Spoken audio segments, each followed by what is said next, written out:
Hello everyone, welcome to William and the Magic Box. Today on our show, we are going to have a very beautiful, inspiring interview with the country singer Drake. Drake Jensen is from Canada, so let's see what Drake has to say.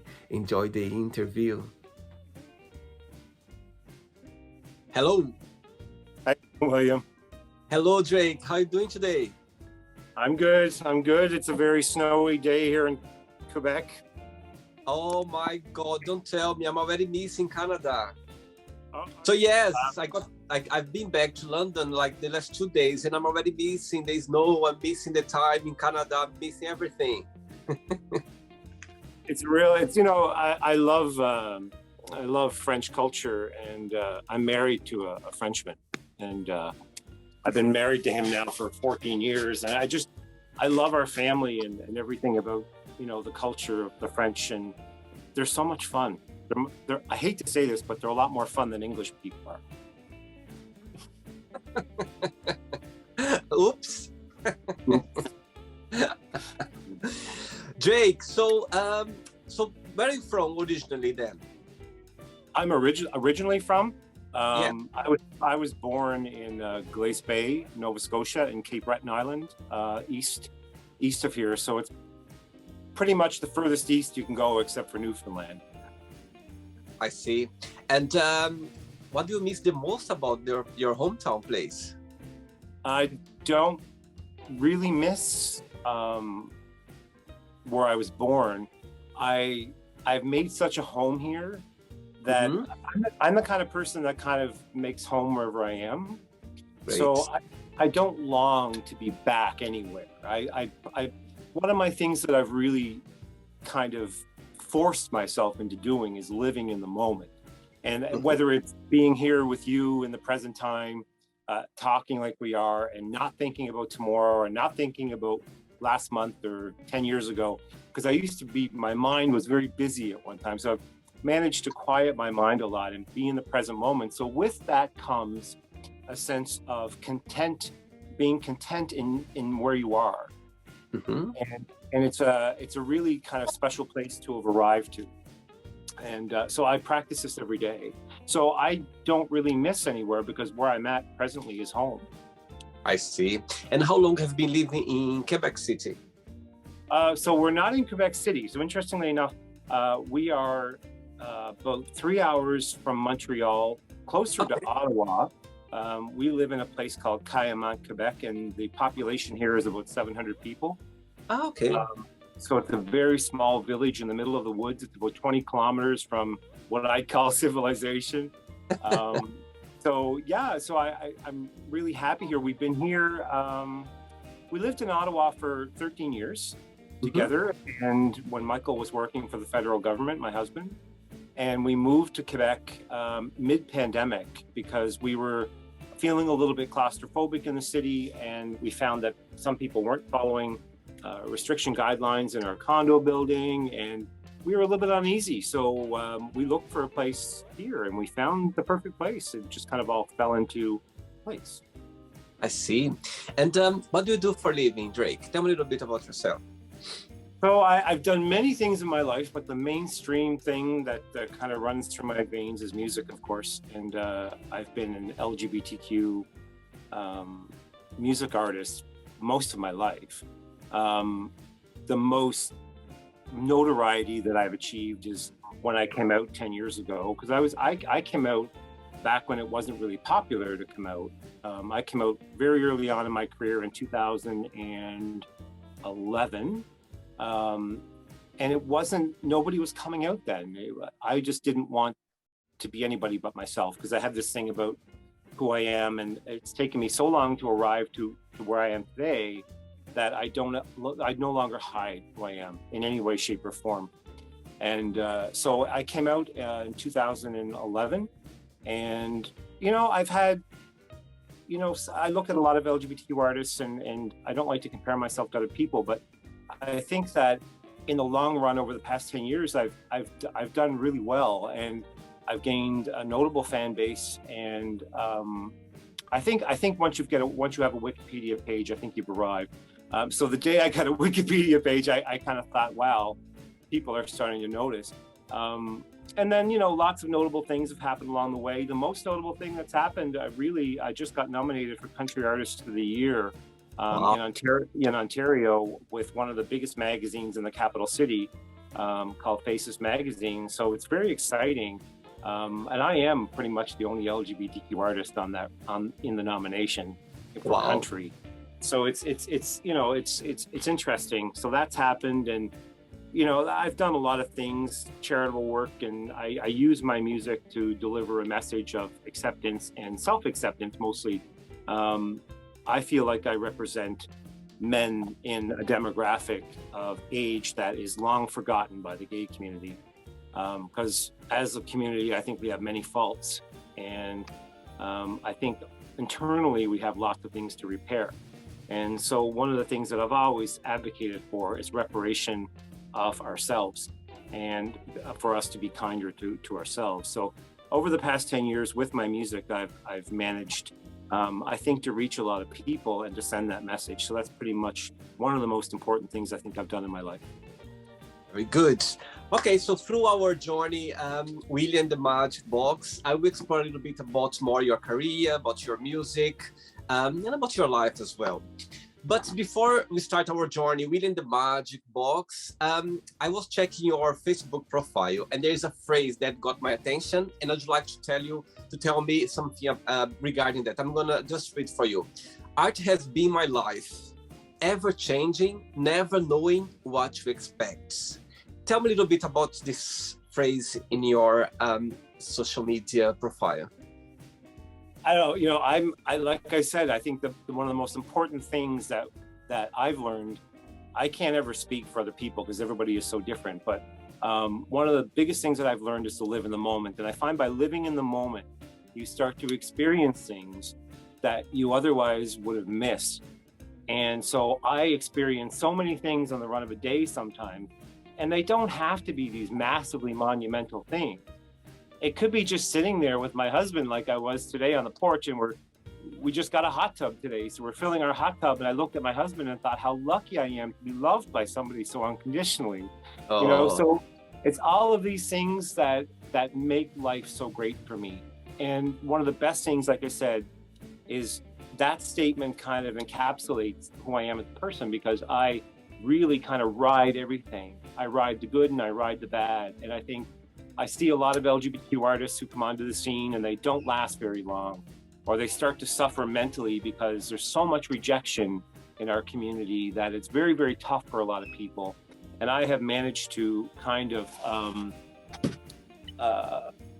get beyond that and really get to know myself and look after myself. And through that process, I think that's what's really kind of been the magic for me. It's quite simple, really, but it's very hard to practice. So it's been a bit of a challenge. But yeah, I look at life, I take every challenge on I possibly can. I wanted to have a radio hit. I wanted to have a top 40 hit, and I did. I was one of the first gay singers in country to ever have a top 40 hit. It went kind of unacknowledged, but because I'm Canadian, it seems like a lot of the stuff that happens in Canada doesn't get as much notoriety as if it happened to an artist that came out of the States. But anyway, a few years ago, I had a song. This is just one of the things that I'm kind of like, it's always driven me, is when I put something in my head and I dedicate it to my dream, then it happens, because I wanted to have this top 40 hit. And just by chance, I had a top 40 hit in Australia on one of the biggest networks there.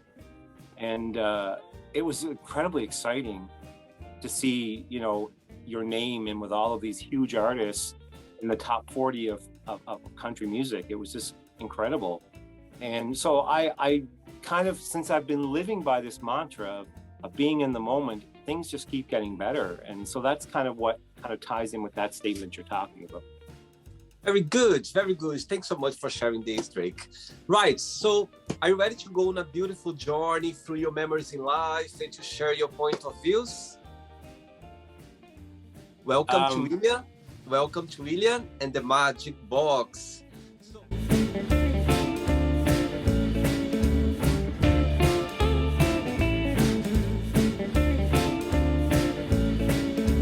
I know, I'm excited.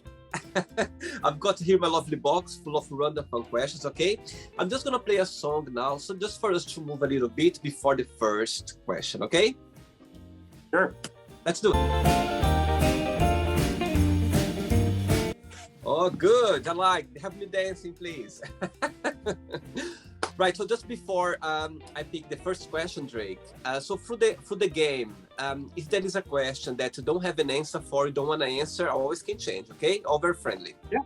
Yep. Okay. Great. The first question for you is, who has been the most influential person in your life and why? That would be my husband.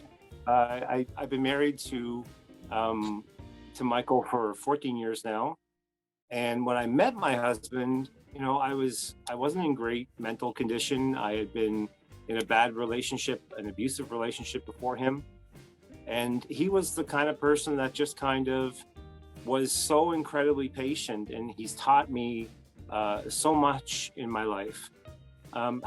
He's taught me how to love myself. And that is the most valuable thing. And I think when I seen somebody as good as him loving me like he did, I thought, well, maybe there's something to this. Maybe I should probably get on board and work on myself. And so I did that in the beginning. And that's inevitably what led to me recording my first record and having the confidence again to get behind the microphone, because it had been a long time. And so that answer is pretty definitive. It would be my husband. And how did you guys meet up? How did your path cross? If you can share. So I was in Moncton, New Brunswick, in the Maritime Provinces here in Canada, and he was here in Ottawa working for the federal government. And I was on a chat site called Bear 411. And it's probably one of the older. I mean, now you have Grindr and Growler and all this stuff. I'm not on any of that stuff, but I know there's lots of chat apps out there that are more popular. But Bear 411 was where everybody was at that time. And still there's a lot of people there. I have a huge fan base on there now. But we were on there, and I kind of seen his profile come up, and I sent him a message, and he messaged me back. And then this went on for a while. And then I asked him for his number. And then we started talking for months, and then he finally came to visit me. And I often make the joke that he came to rescue me, and it's exactly what he did. He came back, and he took me home. And it was kind of like taking a stray dog that had been abused home, I'm sure. And it was the beginning of a very, very, very big, tumultuous, difficult, and great journey for me. Wow. So it all started on a chat app called Bear 411. Very good, very good. Next question. Let's do it. Right. Next question for you is, what do you think are the best traits for a person to have? The best traits for a person to have. Okay, so loyalty, I think, is probably. I think that's what's missing a lot today in society, is people to be loyal to each other. And when I say loyal, I don't mean bowing down at the throne kind of loyal. I mean, if you say you're going to go for coffee with somebody, then go. There seems to be a lot of ghosting in our community lately. A lot of people kind of standing people up, and don't make promises that you can't keep. And if you can't keep those promises, at least have a very, very good reason why you can't. I mean, because, you know, stuff happens, but I just see a lot of very interestingly awkward behavior and lately. So I think loyalty and honesty are probably two of the top things. See, I agree with you. I think nowadays we are so busy with our lives. There are so much things happening, but be honest about if you can make about something, or if you cannot make a plan, or if you already made it but you cannot compromise. Just be open and be honest. I think if the mistakes are already there, it's gonna get bigger if you don't fix it, or if you're not honest about it, or there's no communication. You know what I mean? So that's the whole point of the day nowadays. Sometimes I think nowadays, as I just mentioned, the day is so fast. Like the world is so fast right now, and sometimes like get some attention from someone, it's something like, wow, you know what I mean? Like get a moment or a time for someone. It's just something precious nowadays for sure. I think a lot of people are looking for something that they have no idea what it is. And I think we're all searching for that next great thing. I think, this media is great. And like, I'm just starting to kind of dabble with TikTok. It's not my favorite app. I'm kind of old when it comes to that stuff. But I think there's an immediacy of constantly flicking through things and seeing the next best thing. It's kind of trained our brains not to be in the moment. Yeah. And I think that's become problematic for a lot of people. And because they're not living, they're just kind of existing. And that's what I'm really working on. I'm not saying that I'm the guru of living in the moment and being, very zen. I'm not at all. I'm working on that though. That's presently, I think, what's really, really important to me. Very good. Next question, Drake. Let's do it. Drake, before the next question, tell me a little bit about the Drake Jensen cruise.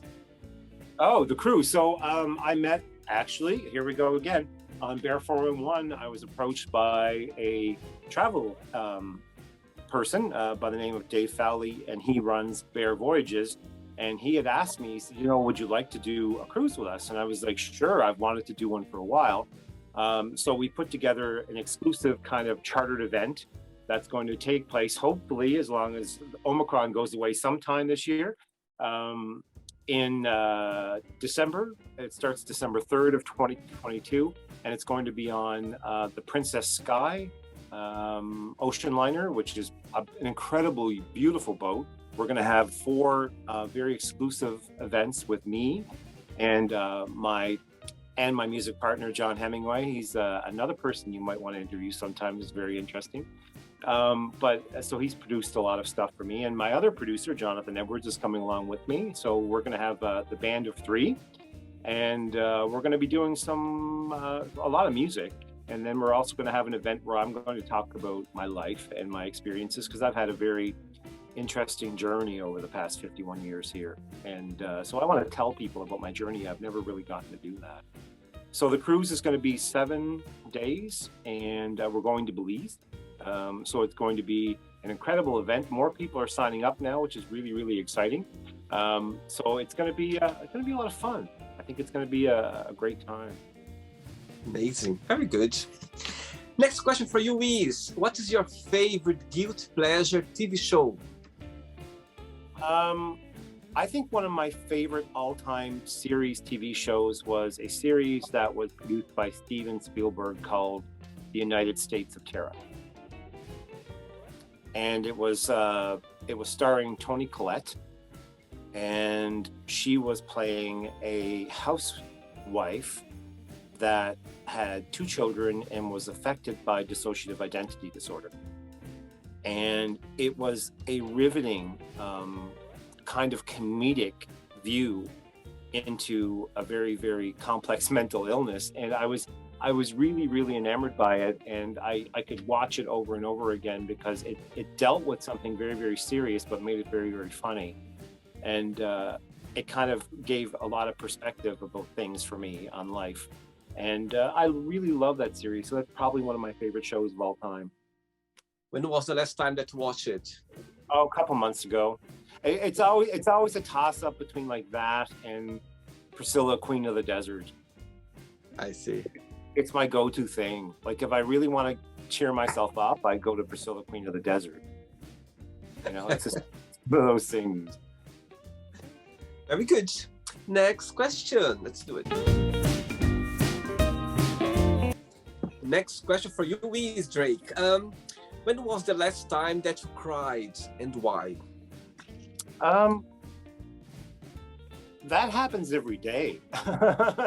I have this really strong image as, I have this very daddy bear kind of image, and I think people think that people that have an image like mine don't do that. And I think one of the biggest strengths of a person is vulnerability, because vulnerability is what inevitably helps us teach other people. And if we can show other people we're vulnerable, it helps them open up and learn things about themselves.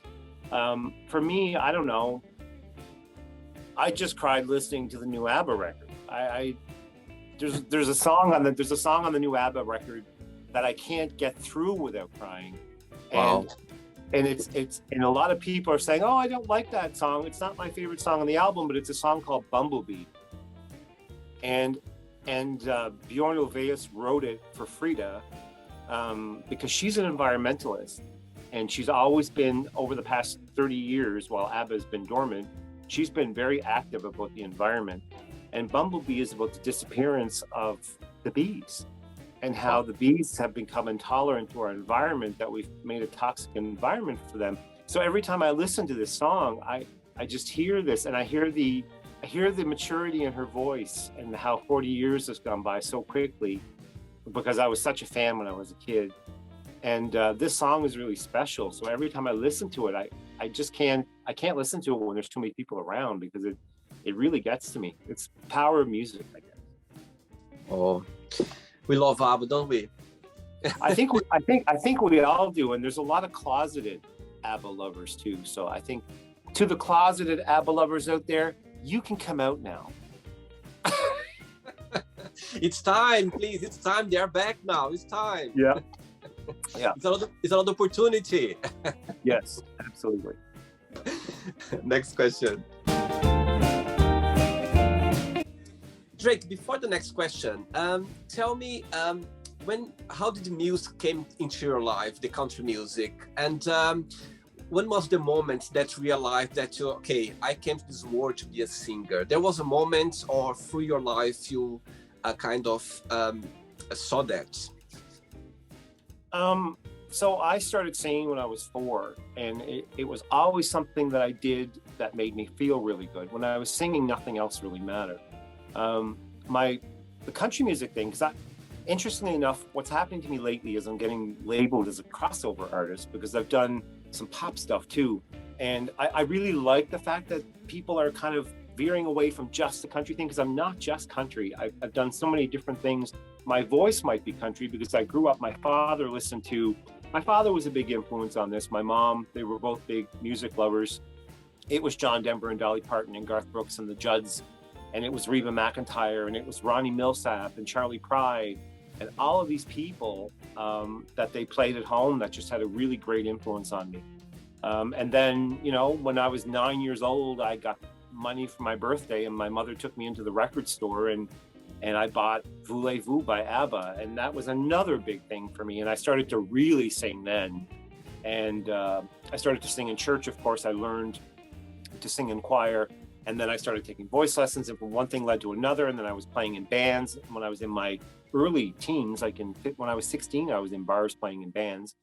And it was one of those things. I can't imagine a life where I couldn't sing. It's probably one of my most valuable assets. So I believe that you always had support of your family, being a singer, singing. Yeah. My dad and mom were supportive of it, and my dad especially, he was really, I think when they started to hear me on the radio, because I've gotten a substantial amount of airplay in Canada for an independent artist, and my dad would get in his car and turn on the radio, and I'd be on the radio. I think that was a big thing for him, and so I think that he was really proud of me. Good, very good. Next question for you is, where are you planning to go for your next vacation? I'm going on the cruise. Although it's kind of not going to be a vacation, because I'm going to be very, very busy during that week.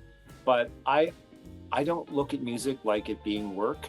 So it's kind of a vacation. Anytime I do music, to me, that's like soul fulfilling. So it's the ultimate vacation. And to be on one of the princess boats and being waited on and having food brought to me and everything there for me, I just need to walk out of my room and down the stairs and I'm at my performance venue. I mean, it doesn't get any better than that. So that's going to be my next, well, I'm lying to you, because I think my next vacation is going to be about 11 o'clock tonight when I jump in my hot tub under the stars in my front yard. I think that's going to be a great vacation tonight. And I can do it naked because we don't have any neighbors. Ooh, good for you. Good for you. Oh yeah. I'm going to get naked. Yeah. Next question.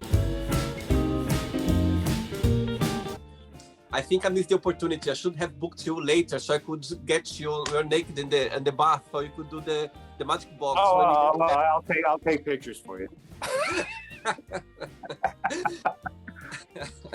Right. Next question for you is: what's your favorite holiday season of the year? Christmas. Yeah. So I was raised Christian, and I still have that, Christian kind of. I was raised Catholic. I don't really agree with the Catholic religion anymore. I've kind of veered to my own version of spirituality, but I still believe in the teachings of Jesus Christ. And I still believe in that whole premise behind Christmas of kindness and giving and loving other people unconditionally. And I love the idea of gift giving, although some people find it off-putting, but I don't, because I don't think about the heft of a gift or the price of a gift. I think it's just the fact that you get a gift, whether it's somebody's time or a pair of socks or whatever. It doesn't matter to me. It's just the generosity. I think we need more of that. And I'm also married to my husband is a professional Santa Claus. So he's also somebody that would be very interesting for you to interview too sometime. So Michael's been one of the most popular Santa Clauses in the Quebec and Ontario area. He's been in the major malls in the capital city of Canada, and he's also been in Hallmark movies. So Michael's a big inspiration, and it's always wonderful. This year was kind of tough because he wasn't in the mall, and he wasn't working in the malls or doing any live events last year either, but he did a lot of Zoom stuff this year.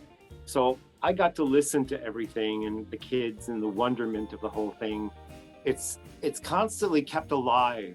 Santa Claus, in the spirit of kindness and generosity, lives here.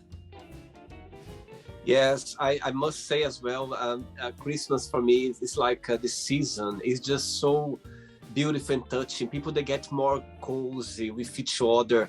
People get more, generous as well. Of course, nowadays, as you know, people, they see Christmas about spending money, buying gifts. But anyway, in the end of the day, you are giving. In the end of the day, you are sharing. In the end of the day, you are giving. You are doing something, a gesture, like a nice gesture. So yes. And for the first time as well, I spent Christmas snowing when I was in Canada. I was like, in Canada, yes. Can you imagine? I was like, oh my God. I was the first time like spending Christmas in Canada. The first time was snowing. The first time I was with my godson. So it was like, oh my God, everything went perfect. It was as magical as it's made out to be in all the TV commercials for you. Absolutely. Next question. Let's do it, Drake. Next question for you is, what do you miss the most from your childhood and why? I miss my grandparents because I lived with my grandparents. So like I said, I don't live too far back in the past. I always live in the present. And to this day, my spirit and my soul remain to be the spirit of the child. And I do miss being with them.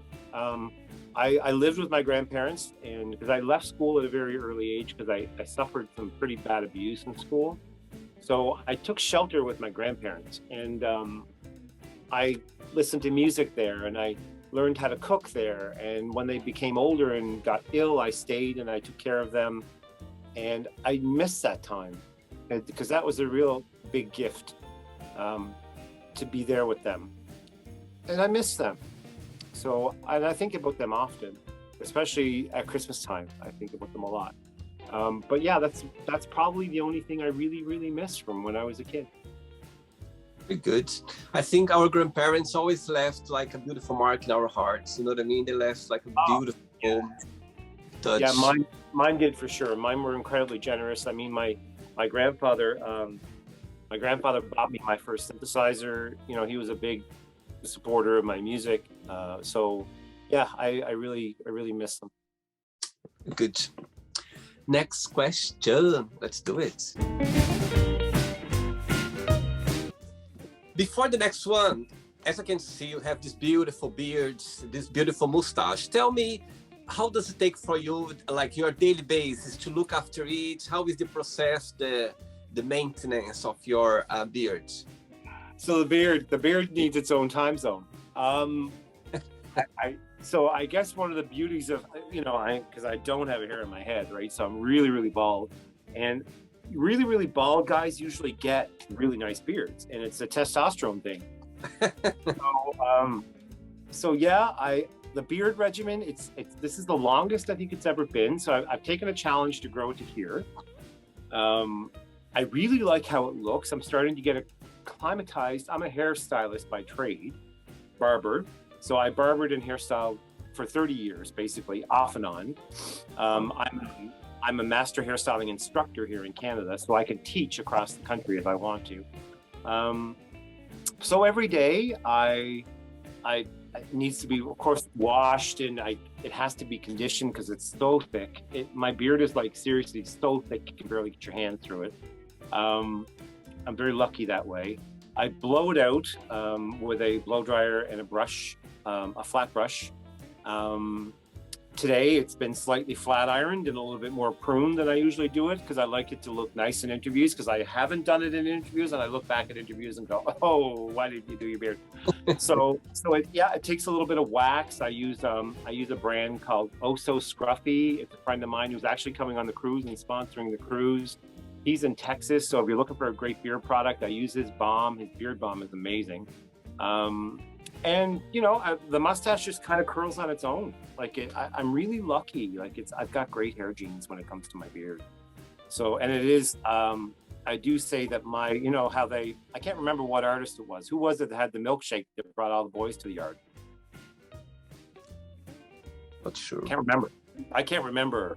But my beard brings all the boys to the yard, and that's fine by me. I like that attention. I think after going through my teen years and my early years not being liked in school and being an overweight kid that was really picked on, and I learned not to like myself. The most valuable thing, I think, even with the beard and the image and the whole thing I've managed to manufacture over the past 10 years and become this person, is the adoration that I get from people is valued to me. It's not something that I take for granted. I'm not arrogant about it. I think it could be gone tomorrow. But all these people that through the love of my beard have always, commented on my beard, and I love your music, and all of these things, these people, along with my husband, have taught me how to love myself. So my beard's been a big part of this stuff, because my beard has got a lot of attention because of how it looks. Because it's one of those Pinterest beards. When you go onto Pinterest and you see the guy with the perfect beard, well, that's this beard, and I'm lucky to have it. I get it, but and it's a lot of work. I work at it every day, but I'm really, really grateful. I'm really grateful for my beard. It's one of the things that I really, really love, and I love that other people look at my photos and really enjoy them. I'm very enamored by the fact that people love me so much. I really don't take that for granted. Good, very good. Next question for you is, if you could ask for a miracle, what that would be? If I could ask for a miracle. Oh, this one's a tough one. There's so many things, I think, but I think the biggest miracle that could ever happen in this world would be an effort of complete cooperation,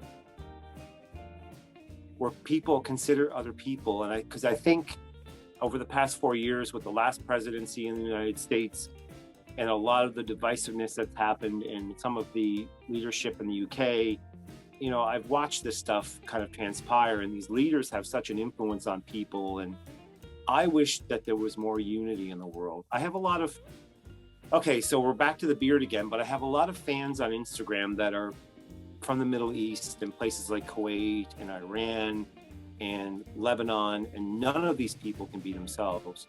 And I'm always amazed, they'll message me and I'll message them back, and they're so happy. And these people, I don't think anybody in North America really understands the plight of some of these LGBTQ people in these countries. And I really get a firsthand kind of view into that. And I just wish that everybody would be cooperative and people would just live and let live and accept each other and really work for peace. And for as corny as that may sound, it really is the answer to everything. And so I always pray for cooperation and peace in the world. It's always been a big thing for me since I was a kid. I'm sure one day, this is changing a lot now. I believe that, there's still a long way to go regarding the LGBTQ plus, people around the world. But I think nowadays with the modernity, I think the social media, people that can is more exposed nowadays, even though if those people who doesn't like it or doesn't support, but it's out there, they cannot avoid it anymore because it's out there. Do you know what I mean? Yeah. Now it has voice now. Yeah, and I've been really happy to be one of the people that have been a beacon for people. It's my music career has given me a vehicle, and I've always tried to use that vehicle to the best of my ability to be able to reach people and give people hope. Because I think always maintaining hope is going to be the roadway to cooperation and kindness, because they kind of go hand in hand. So I'm really, really happy to be part of it. And during the pandemic, I've been, still very active and online, and probably more active than I've ever been. So it's been interesting to be a part of this movement that you're talking about, and I'm really, really happy that I've been able to be here for this time. Very good. Next question. Let's do it. I'm gonna follow your moves from now on. Okay. Great. Next question is, as a child, have you ever stole anything, and how did it happen? So before Walmart, there was Wilco, and Wilco had this open candy section. So it was these great big long tables with separate little plastic plexiglass bins of candy. And I can even tell you which one I stole. It was one of those white nougat candies with the little cherries in it.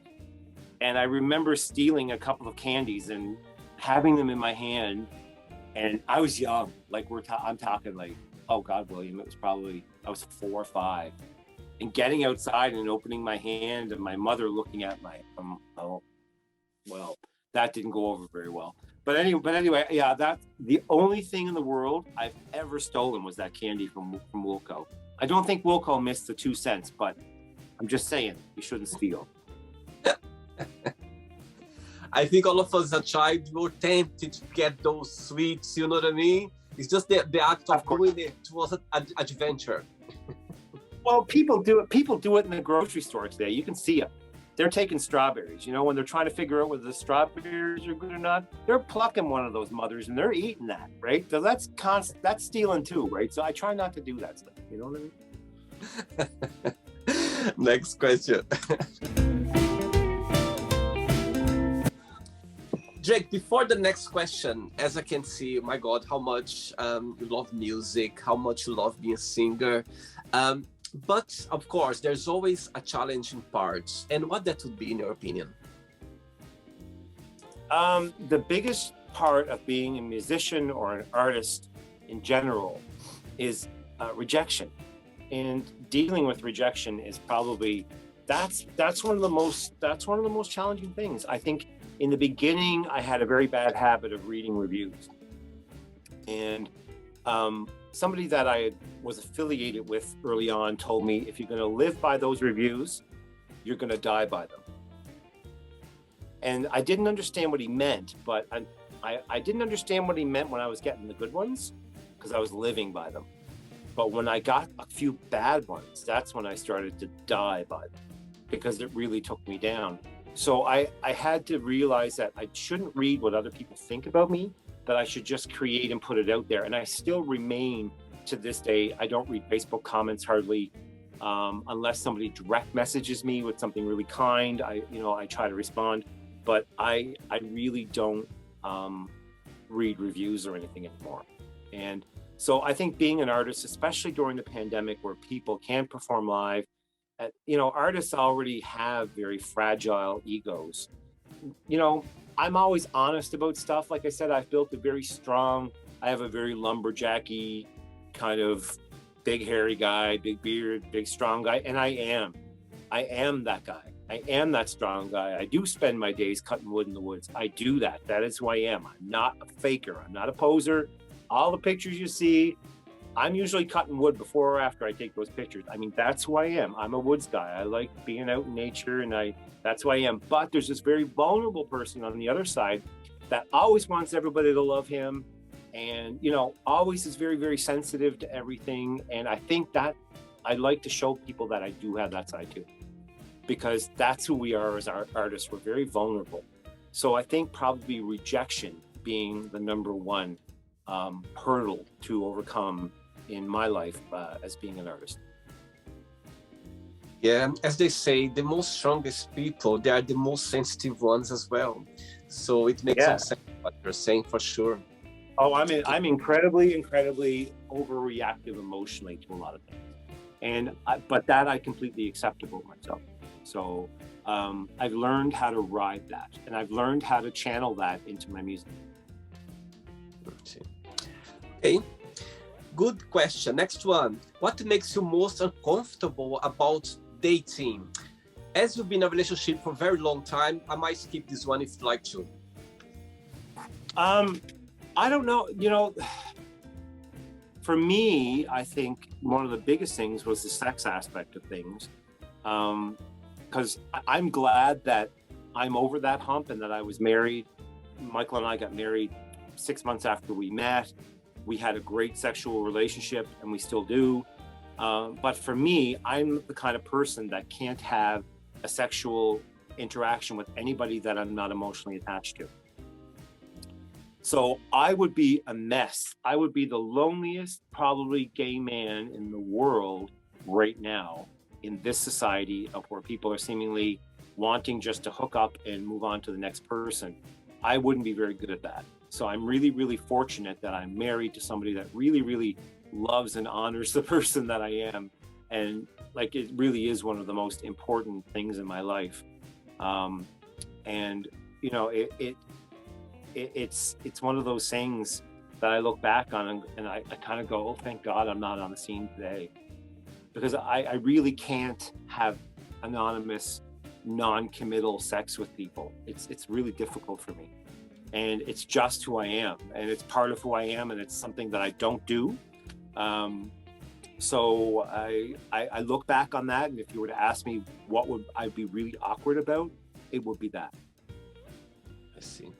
Interesting. Yeah, very interesting. I think nowadays, as the gay scene, you know what I mean, everything's so fast, everything's so easy. You can find, things so fast and easy. Sometimes for some people, it can be a bit frightening. It can be a bit difficult to deal with. You know what I mean? As well, for sure. Well, I talk to a lot of gay men, and a lot of gay men, despite having many interactions with other people, if you know what I'm talking about. I don't mind talking about sex, by the way. I'm very sex positive.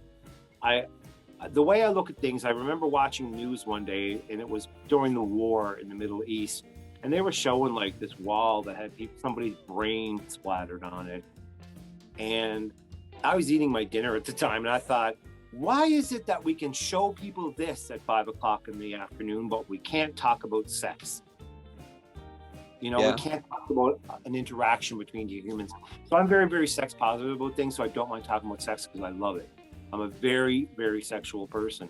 But that's a really kind of interesting thing, how many people are having a lot of sex, but they're not making connections, and they're lonely.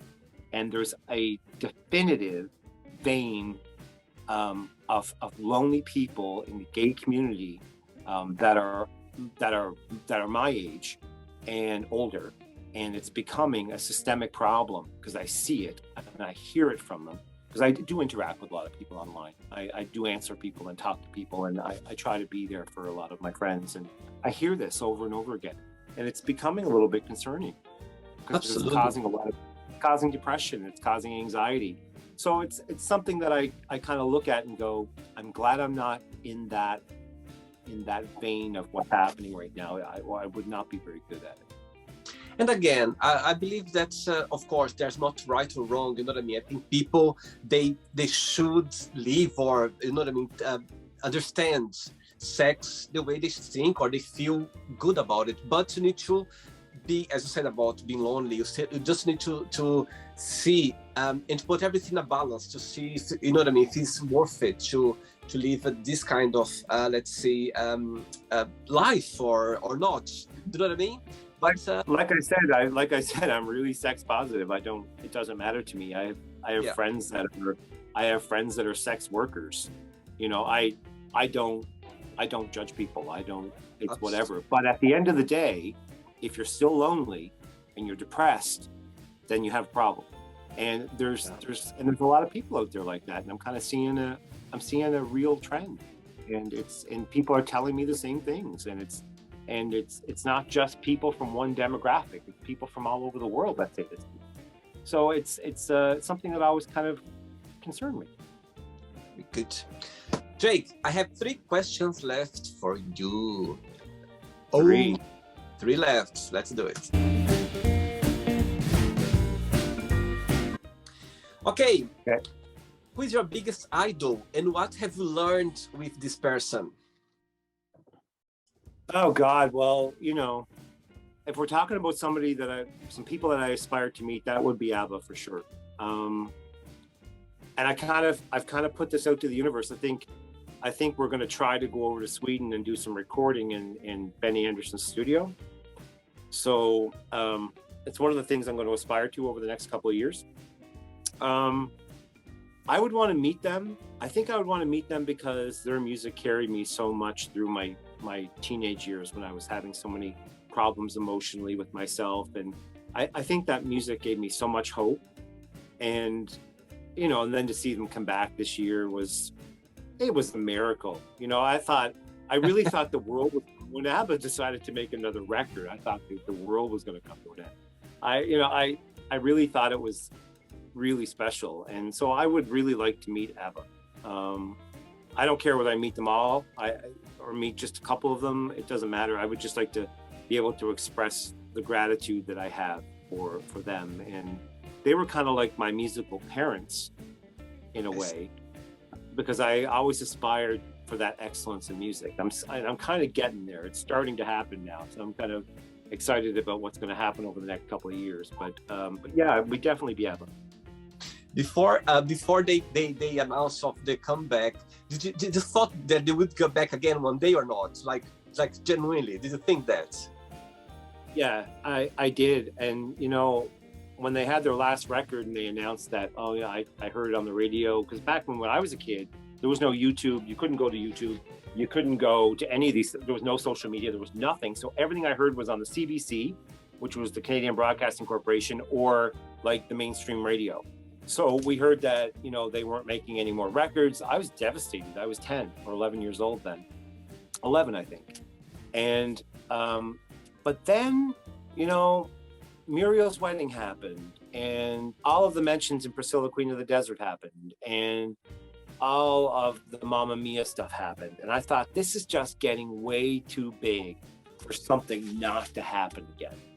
And I wasn't overly surprised that they picked the time they did to do this. And I think they had a definitive mission in their minds, I think, about giving light and hope to people. I mean, even if you look at the cover of the record, it's a sunburst. And it's like, you know, I look at this stuff and go, what a gift this has been for, you know, most people's 76-year-old grandmothers are retired and knitting and making macaroni pictures in the nursing home. I mean, my dad didn't make it to 76. He only made it to 72.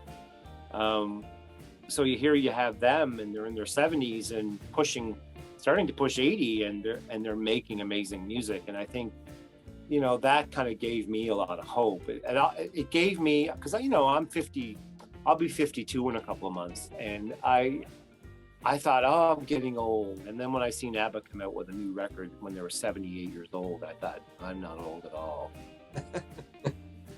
So Very good. It's interesting to say about Ottawa because I remember as a child, my dad, he's a truck driver, and he was like driving his truck, and I was biting his side. And I remember he listened to ABBA, to Elton John. And I remember when I listen to ABBA nowadays, it takes me to that memory of ABBA. I didn't understand the lyrics, didn't understand anything, but just the vibe.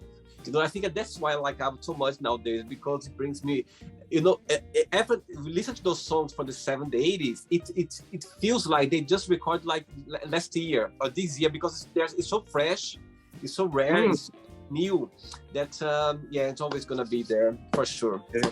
Yeah. 2 questions left. Let's do it.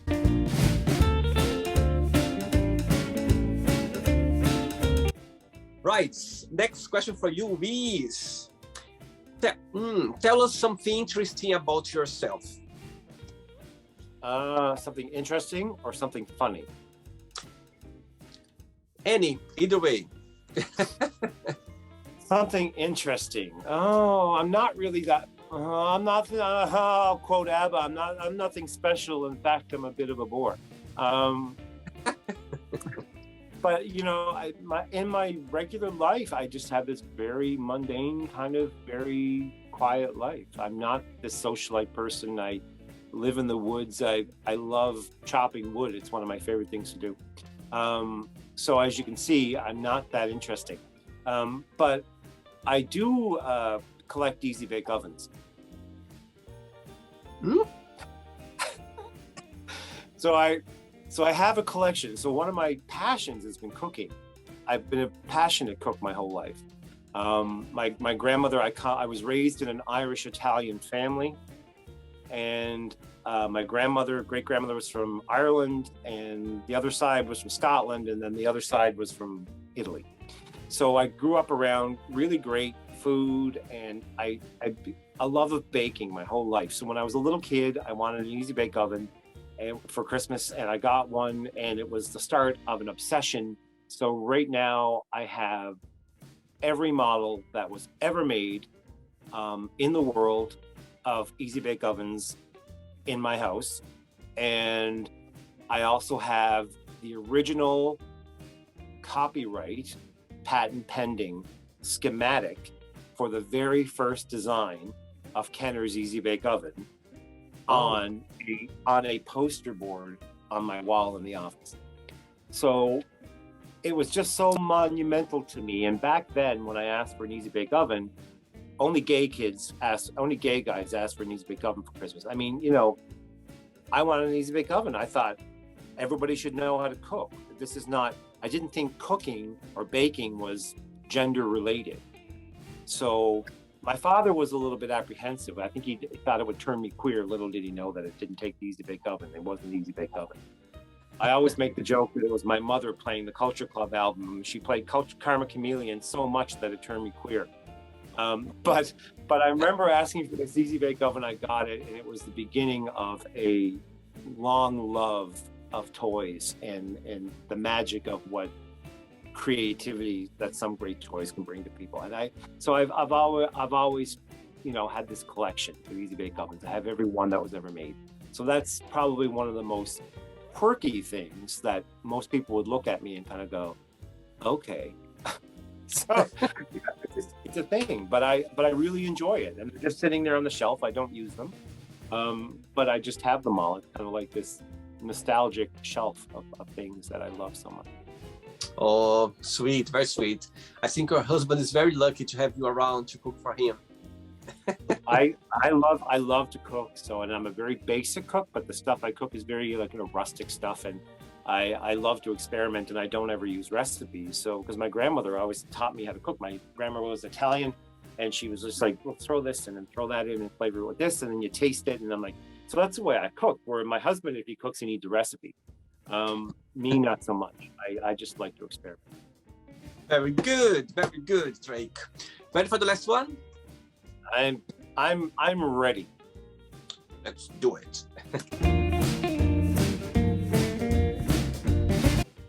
Right, but before the last question, I would like to, if you could give your best piece of advice for someone who is starting as a career as a musician, as a singer, what would be your best piece of advice to this person?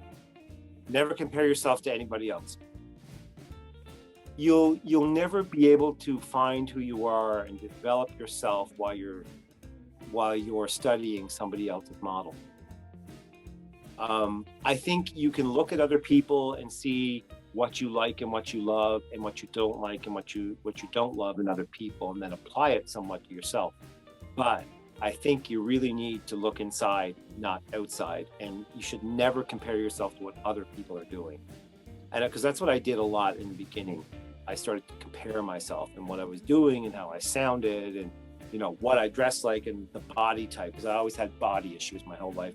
I have body dysmorphia disorder, and because I was very big, when you're very, very, very fat, when you're younger, it stays with you, and no matter how fit, because I'm really fit right now, the most fit I've ever been in my whole life, and I still don't see it. So I always had a bad habit of comparing myself to other people, and since I've stopped doing that, I've managed to develop a better person in myself. So avoid comparing yourself to other artists and find out what drives you. What's important to you? What would be the one thing that you'd want to say to everybody, and focus on that. How do you want to look? How do you want to look? You don't want to look like somebody else because they already look like them. You want to look like somebody different. So for me, it's always been kind of trying to focus on that. And I still practice this, by the way. So I have not arrived to this. I'm not an expert on this. But that would be my advice to give to any other artist, is to genuinely look inside and be yourself. Find your best information in your own heart. Very good. Last question for you is, tell us about your guilty pleasure.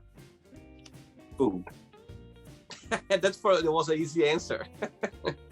Yeah, absolutely food. I love eating, and because eating was always, when things were bad when I was a kid, my grandparents would feed me, and my mother would give me things and feed me, because and then it taught me this habit that food makes me feel better. But it got to a point where I really had to get that under control, because it was detrimental to my health. And I was really big at one time, and kind of took the bull by the horns and really started to develop a discipline. I still indulge, and I like all the things that most people don't like. Like, I like fruitcake. I could sit down and eat a whole, yeah, like the whole fruitcake. I can eat the whole thing, and I could literally sit down with tea, a cup of tea, and a fruitcake, and eat everything. But so now I've taught myself how to be moderate and still indulge in all of the great things that I love, and still be careful about how much I'm intaking. But yet, food is my thing. I love, and I'm kind of vegetarian. I don't do much dairy or beef anymore. I've kind of swung. I do a little bit of chicken once in a while. I'm very conscious about the environment and the planet at the moment, and I think that our mass consumptions of animal products is not good. So I temper myself about my consumption of those things, and in turn, it's also helped my health. But food is something. Burgers, like, I could just indulge myself in so much food. Yeah. Welcome to the club. Good. I'm glad I'm in like company. Like company is always a good thing. Right, Drake, it's not the end yet. Okay, let's play now the word association game. So I'm going to give away some words, and just tell me one word that comes to your mind. Quick thinking, okay? Oh, this could be bad. All right, okay. I'm going to do this. So the first one is family. One word. Love. How about money? Important. Love. Endless. Life. Invigorating. Sex. Always. Politics. That. One word for religion. Unnecessary. Fear. Anxiety. Friendship. important. Desire. I find desire invigorating, so I'm going to say invigorating because that's what drives me is desire. So. Right. Yeah. Regrets. Useless. Success. Fleeting. Wish. Stars. One word for happiness. That's the only word. Oh, I love that. One word for Canada. Canada? Yeah. Canada is beautiful. One word for Glace Bay. Culture. One word for country music. Tedious. And the last one now, ABBA. One word. Oh, ABBA represents everything that love represents. It's love. Very good, very good. Let's pretend now that I'm going to meet your lovely husband for a coffee, and I'm going to ask him, tell me what is the most beautiful thing about Drake, and tell me something that he still needs to improve on, to work on. What do you think he'll tell me? Impulsiveness. I think that he would probably say that I'm quite an impulsive person, and that some of my impulsiveness is great and has taken us on some amazing adventures, and some of my impulsiveness definitely needs to be worked on. I'm one of those people. I just, if I want to do something, I go out and I do it. I've done many things in my life for jobs, because they're artists, this is what we do. And, I've done so many different things, and I'm never afraid to try something new. And I think I drag him. He's one of those people. He worked for the federal government for 35 years. And he was in a cubicle and did the same thing from 8 o'clock in the morning till 4 in the day. And then he came home and he'd done the same thing in the night. And when I met him, this is who he was. So when we went on the music journey together, I literally drug him everywhere around the world. We even got to the UK and Australia, and it's been a real wild ride. And he's loved it, but he never would have experienced that without me being and making this massive decision that I was going to take on, being an artist and a musician at 39 years old, basically. And he came on that ride with me. And I think that's probably what he would say that he loves most about me is my zest for new things and how I embrace everything in life. So that's probably what he's saying. Beautiful. That's why the love is there. That's why the relationship, the friendship, everything together, you know what I mean? I think that's what love is about. Understanding, recognizing, sharing, and absolutely. Yeah. And we have a great I think the best thing that's driven our relationship is our friendship. So we're best friends. I mean, Michael and I could literally, something could happen tomorrow that would prevent us from having any sexual relationship, and we would still have the relationship we have today. And that's what's made it special, is that when you take away all of the frivolous things that happen in a relationship, like sex, and I'm not saying that sex is something that's, fleeting. It's not. We have a lot of it. But yeah, I think our friendship holds the basis of the magic of what makes it work. And I think when people ask me about, because 14 years in the gay community these days is a long time. And, and people ask me, like, what's the secret? I'm like, there's no secret other than being best friends. About being tolerant to each other's issues. I mean, that's the other thing. I have so many issues. I came with baggage. I mean, did you ever see like one of those movies where the diva comes with the great big thing of bags behind her? That was me. So I'm just saying, I came with a lot. And when the person loves you enough to take all of that along with you, I think that's when the magic happens. It's not all about just the good stuff. It's about the bad stuff too. Absolutely. Let's play now Drake and the Magic Box, and you can ask me a question. Okay, Drake, but just before you ask me a question, tell me your top 3 favorite ABBA songs, please. Oh, God. Okay, so number 1 would be Dancing Queen. Okay. Probably the best pop production in the world, really. Number two, When All Is Said and Done. One of their less popular songs, but definitely one of the most definitively relationship-driven, sad, but very hopeful songs. I love that song. And I guess the third one would be that Bumblebee. I really love that song. It's become it's hit me in the heart. When something hits me in the heart, I'm like, yeah, this is.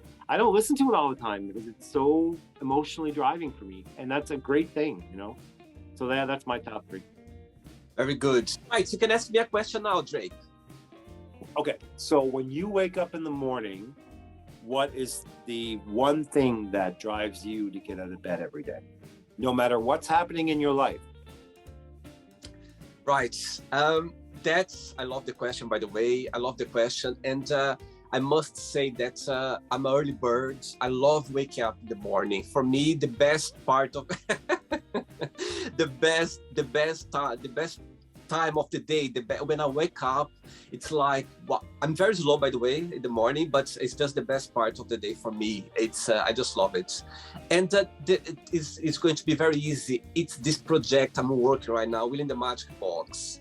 You have no idea. I wake up in the morning, like the first thing when I wake up, it's the first thing that hits my head, like my mind, that's why I even feel more waking up and kind of, you know what I mean, starting my day. And when I go to bed as well, I go to bed exactly thinking about the Magic Box. So this project I'm working right now, Drake, it's something that I live, I breathe, you know what I mean? I wake up in the morning and I just can't wait to get to do interviews with so many interesting people like you. I can't wait to edit the videos as well. I can't wait to, you know what I mean, organize the interviews. I can't wait to put everything together. So I think this project, Within the Magic Box, something that it's just like, it's my life, it's the air, it's everything that makes my day beautiful. I think I have no doubt that project is something that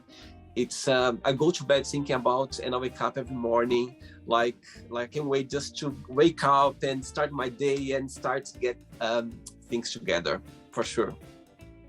You know, I think that you've probably touched on what my whole analogy behind life is that really, you know, besides all the junk that we buy and the things that we accumulate through our lives, the most important thing I think that we have is our experiences with each other. And what your Magic Box does is it opens the channel for you to have those experiences with people and then show it to other people. There's inevitably probably somebody going to watch this and be inspired by something or something that somebody else said. I mean, I've watched a few now and they're really great, and your light shines really bright, William. So thank you very much for having me. Oh, thank you so much. No, I appreciate that. I thank so much for you taking your time and for, you know what I mean, to spend this time with me. Believe me, it's a pleasure for me to be able to connect with people around the globe and to see how they live their lives and to see how much they have. I think the human being, they have so much to share. You know what I mean? We have so much to share, and just like people, I could tell you so many stories that people send me like messages saying, oh my God, William, I watched this interview from someone from the other part of the globe. And I felt so happy listening to their stories, because I picture myself in their shoes as well, some point in my life. So I think that's the whole about the show, is about people connect with each other. And I think I'm so grateful for being doing that, because it just makes my day, makes my entire day, just be able to do that. We focus an awful lot on our differences, but what we really should be focusing on is how we are alike. And, you know, our humanity makes us automatically alike. And I think that's what we need to focus more on. So the next time that you come to Quebec, I hope that COVID is over and that you and I can have a coffee on my country front porch and a soak in the hot tub together. And I will be able to give you a great big hug, because that's all I really want to do, because I think you're a really beautiful person, William. So thank you very much. I've got goosebumps now. Oh my God, you're talking about goosebumps. Oh my God. Your heart will lead you back, that's for sure. Oh, that's sweet. You know what? It's very interesting because I was so close to you for like 3 weeks, almost 3 weeks. When you said that, I was like, and I told Michael, I said, he's in Montreal. He was in Montreal on Christmas, right? So our nephew was in Montreal. And of course, you know, we love Montreal. We partied a lot in Montreal. We would go out and go dancing in Montreal. And a lot of our first parts of our relationship were developed in Montreal. So Montreal has a very, very special place in my heart. I love the city. Yeah, we are connected now, so there's no way we are already connected. So that's what's more interesting. Yeah. Drake, before you go, I would like you to share just a positive message, a positive quote, something that inspires you in life. You know, I think, like I said before, my biggest challenge that I'd like to send out to people is just to see something that is in the moment right now. Like the moment that you and I just shared together for the past hour was incredibly special. And we made each other feel really good. And hopefully everybody else is going to feel really good when they watch it, because there was a lot of honesty in this. I challenge somebody just to put on your favorite song. Just listen to your favorite song right now and just think about everything that went into that song, because there's so much, because people don't think about these things. There's so many people behind all these things that we get to enjoy. And just be gracious. Be gracious for 5 minutes of the day is a big challenge. Just to sit and be gracious. Just think about all the good things in your life. And sometimes it's very easy to focus on all the bad things, because that's what the media teaches us to do. But I've been lately just sitting down for 5 minutes, and whether it's on my porch or whether it's in my living room or here in my chair, and I just think, okay, what are all the good things? And I think about all these good things, or I'll play my favorite song, or I'll watch a video on YouTube. It's pretty easy these days because there's a million ABBA songs and a million ABBA videos on YouTube right now. But do that. Take 5 minutes out of your day. Like, that's my message to people. Just slow down. Just slow down. Just for a few minutes. And what'll happen is when you start to do that, you're gonna get the feeling really good. And then 5 minutes turns into 10 minutes, turns into 15 minutes, turns into 20. And then you're gonna find yourself throughout the day seeing all these things that you might have overlooked, that you're either grateful for or that really spark some joy in your life. And that's what I've been doing. So I challenge everybody to try to do this with me. Now, I'm not saying I'm not the Oprah of this. I'm not. I've recently embarked on this journey as I've gotten a little bit older, and I realize that time is fleeting and I need to really, really be in the moment and enjoy life. Because so many people, I've lost so many people this year. You know, the past 12 months has been really tough. I lost 7 people in my life. Wow. And people that I knew really well. One of them was my dad. And it was rough. And I think it really slowed me down. You know, a friend of mine was 53 years old and died of brain cancer. And I lost my dad, and I lost another friend through cancer. And it just kept going. And I lost my graphic designer I worked with for years.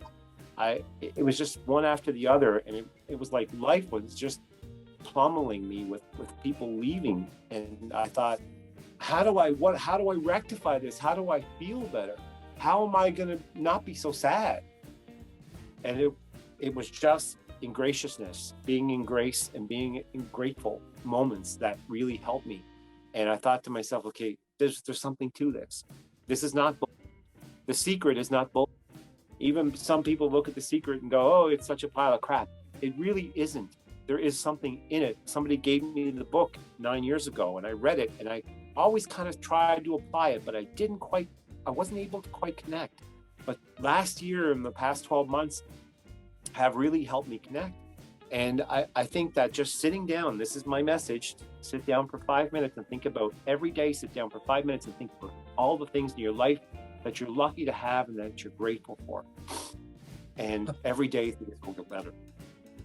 Absolutely. Absolutely. I love the message. Thanks so much for sharing that, Drake. Thank you very much. I appreciate that. Welcome. I see you in London sometime. I see you in Canada sometime. And yes, well, I'll probably be there before you get here. And if you end up coming here, then let me know and we'll get together. One way or the other, we'll see each other.